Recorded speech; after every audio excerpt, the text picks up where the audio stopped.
This is your boy Curio, and I'm a digital artist, presenting a decent serving of hip-hop, electronic and acoustic sounds. I love to keep it simple and loud, tending to mix drinks, music and studio time to get the right sound that fits right in between the mic and the party.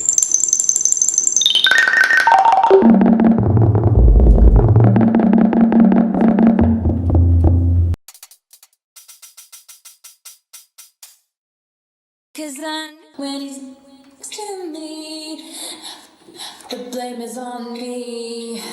Around the city, everybody just stuck in the rat race. What do you think? What do you think?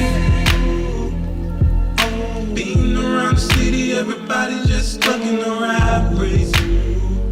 What do you think? What do you think? Being around the city, everybody just stuck in the rat race. What do you think? What do you think? Being around the city, everybody just stuck in the rat race. What do you think? What do you think? Yo, what's going on? It's your boy Curio. Just about to go into Universal, thanks to Slenky. So quite excited about this. Last night I just kind of went through my new songs, my productions. Kind of hopefully I can get some insight on like how to get into the industry, you know, how it all works. So it's looking good, man. I'm really excited about it.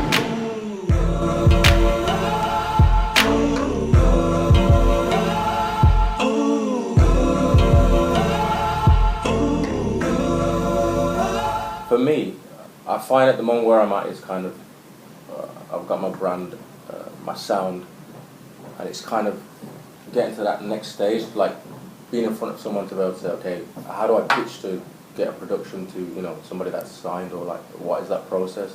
I find that I don't really know where to go because there's no weight behind me in terms of being able to talk to someone. Like, you know, you're gonna get fucked up. Like, what is that process that getting there? I think there's two sides to that. I mean,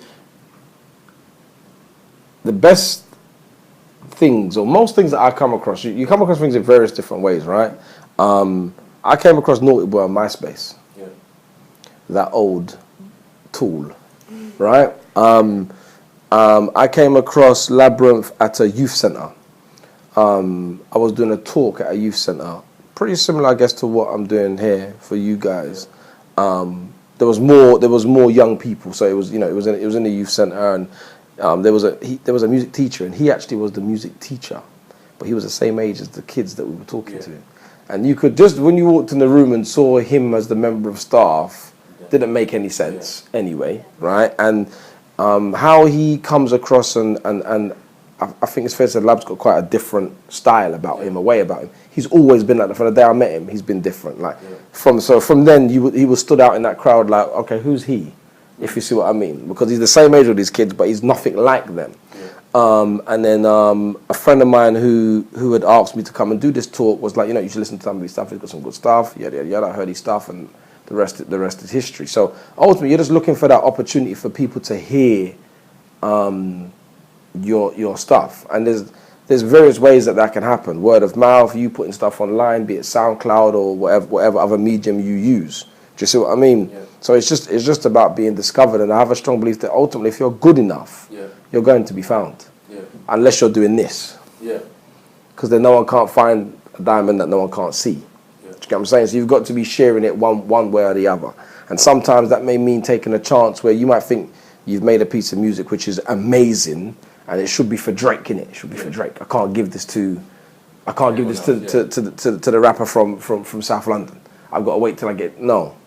You give it to that rapper from South London. Let him shine. Let the thing become something. If he's going to work it and he's good enough, obviously. You know, let him go out and do his thing. And doing his thing is doing your thing, ultimately. Because someone might hear that and think, you know what, Drake could have had that. Who did that? And now you want to know, and then it, you know, so it's about, you've got to get your work out. And I know that, you know, it's a common thing that artists, writers, producers think that they want to save their best bit of music. You haven't made your best bit of music yet. It's just the best one you've got now. Do you see what I mean? Like, so I would like to actually let you hear some stuff and just your thoughts on that. Well, right now? Yeah, if we God damn. Okay. There's a train of thought, right, that, you know, music that's in the chart is because it's just the best songs. It's not always the case.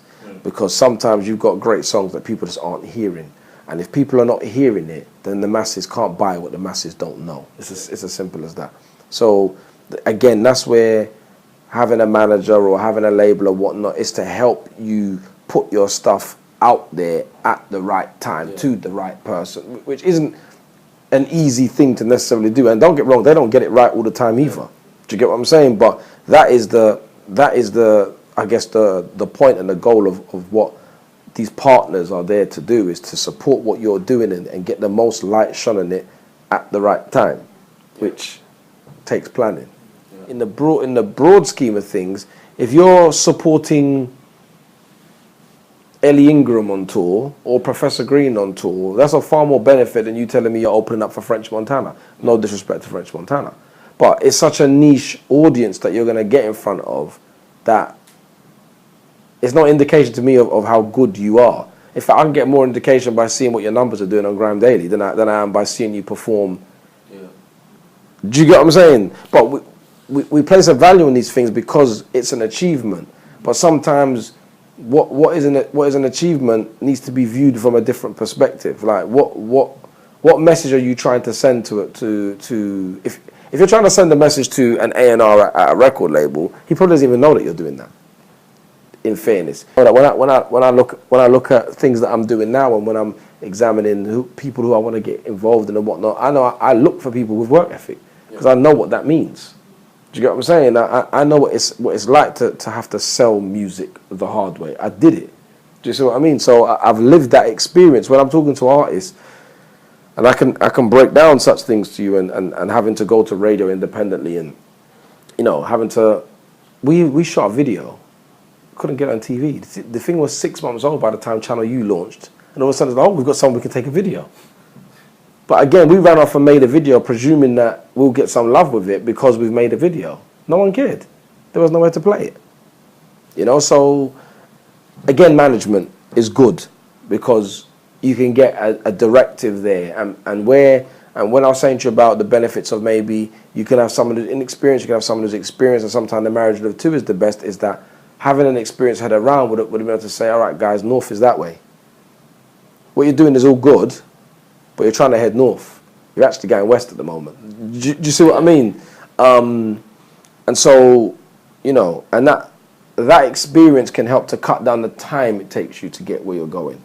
However, I'm a firm believer that if you're truly good at what you're doing, doesn't matter how long it takes, you're going to end up getting there anyway. If it's good enough, it will make it at some point.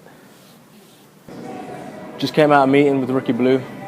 It's been pretty cool, man. Like, giving some proper insight into the industry, the process of getting our music out, and like, you know, the do's and don'ts, and yeah, man. So he said that we can send music directly to him and he can have a listen. So I'm pretty excited about this. Yeah, it's nice to talk to someone from the industry that's a straight talker and just says exactly how it is. So we're not beating around the bush. We know the exact deal. You're so down to earth as well, yeah, which is really cool. Because I was so nervous. Yeah. I even got to play my music a little bit as well, which was cool. So we'll see what happens after this. Mm-hmm. We will. You know, big thank you to Slenky for sorting this out for us. What do you think?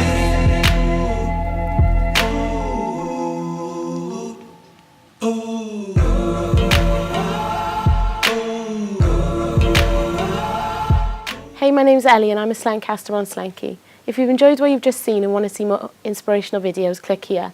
If you're not on Slenky, subscribe here for more updates.